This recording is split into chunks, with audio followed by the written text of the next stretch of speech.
What is up, YouTube, and welcome to this Doctor Who Eve of the Daleks Ending Explained breakdown and spoiler review. Now, on one hand, we got Doctor Who on a Saturday for the first time in years, but on the other, we got a Dalek-based special for 3 years in a row, and I prayed they would be rotating out after last year's being possibly the worst special of all time.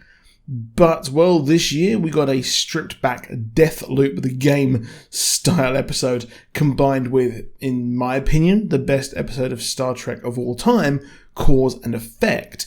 This was a very, very simple episode that simply felt like it was just another episode. This did not feel like it was a special. It did not feel like anything. It was just a generic episode. We essentially got a looping episode, which they're usually pretty fun if they're handled well, but I got nothing from this episode with clumsy writing and the Doctor essentially forgetting that she committed genocide a week ago until reminded by the race that was a victim of that genocide. But the Thasmin ship has almost become a reality, so there's that, I guess. The episode starts with Sarah being stuck working at a self-storage she inherited and is constantly angry and annoyed by a man called Jeff who isn't there and has stored some dodgy things, but we never saw him, which was bizarre.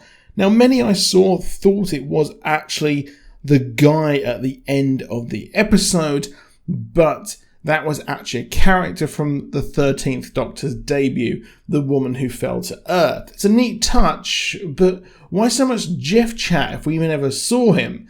Now, Nick comes into the place for the last 3 years running on New Year's Eve, as he knows that's when Sarah will be there. It's a total creep here, just coming in to ogle at Sarah, but the TARDIS crew kind of gaslit her into thinking he isn't so bad. Yikes. However, it's not long before the pair are killed by Daleks, and they are in a time loop. It turns out later in the episode, and it's revealed that the loop was created by the TARDIS. The Doctor wanted to reset the TARDIS to wipe out the flux material and really do a reset of the show after that.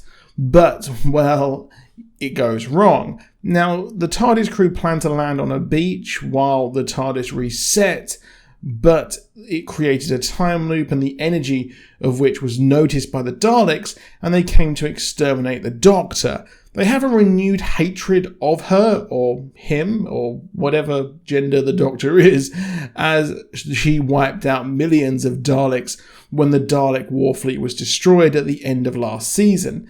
This was just a week ago, and she simply forgot she wiped out millions upon millions, but her excuse was she was simply continuing what the Centaurians were going to do anyway. Not sure that would fly in The Hague, hun. Slowly, everyone starts realising that not only they are in a loop, but they retain memories, and the Daleks are learning pretty rapidly after each encounter. Now, my criticism of the episode is heavy, but the main problem here is that it's so very Chibnall to have the last 10 minutes be the actual plot and anything happen, as the first 30 minutes was so very dull as they all group up only to be killed, and Nick and Sarah have conflict only to end up pretty much falling for each other. Ugh.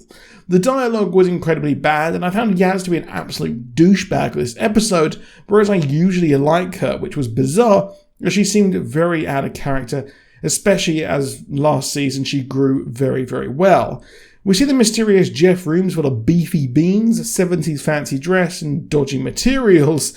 We never saw Jeff, but he seemed to be living here. There was no payoff for any of these setups, and it was just a load of convenience to give the Doctor a chance to blow up the building they're in. Convenience was rife this episode as Nick learns the Daleks can be killed by simply luring them and ducking below extermination beams, so they take each other out. Dan could circle around one just long enough to make his jokes, and Dan and Yaz were killed in a similar position to Nick, but they didn't duck. I'm not sure why they didn't. However, they formulate a plan to blow up the place, but need to trick the Daleks first. But this place is all Sarah has, and she ends up trying to save Nick as she felt bad, only for her to crush on him and him being killed again. Boy. It seemed a very short time to suddenly fancy your stalker, and in every other loop trope show, Well, we actually get to see they have like hundreds or maybe thousands of loops off screen, but here it went pretty fast. The Doctor has the smart idea to somehow boost their mobile phones to ping more life signs because of convenience, and they start their plan but need the 2 decoy loops first. They do 2 different plans, so the Daleks will learn from those plans and not expect them to do what they're really going to do.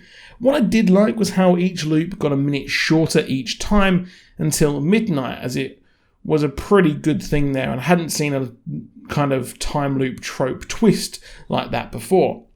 However, we also see Yaz come out after Dan worked out that she was in love with the Doctor. I think the Thasmin fandom exploded when she came out, which was a nice moment until they were exterminated.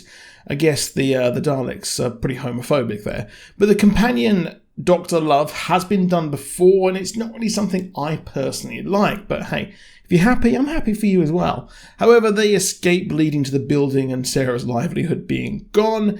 In some ways, her and Nick were in their own time loop, and she kept working on New Year's and he kept trying to ask her out, which was a bit weird, but they end up together. So I guess stalking works in some kind of really horrible message that this is trying to send out.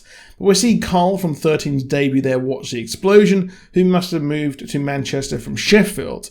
The Doctor has said that the consequences of her actions are catching up to her, and it certainly seems like the Cybermen, Daleks and what's left, if at all, of the Sontarans will be out for blood, and they could form an alliance to take her out. Not to mention that there could possibly be something left of division. We have a few specials before 13's regeneration with the Sea Devils next, but I have to wonder, why are they leaving it so late? We never got to learn of her past, her kind of true origin or anything like that.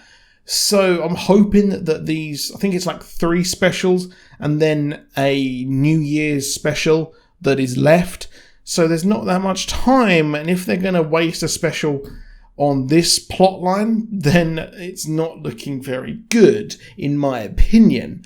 I did like the idea of the episode, but it did not feel like a big bombastic special, which I would have hoped for, and maybe that's for the best after last year's was an absolute flop. But the writing of this episode was really, really atrocious in my opinion, and I did want to watch it, as I did enjoy the last season of Flux, but the finale just wasn't for me. But I'd love to hear what you think down below in the comments. Did you enjoy this episode? Do you have a different opinion to me? I'd love to hear that. Please drop a like down below if you enjoyed the video, and subscribe with notifications off if you want more from us. But that is it for this video. I'll see you soon, and goodbye.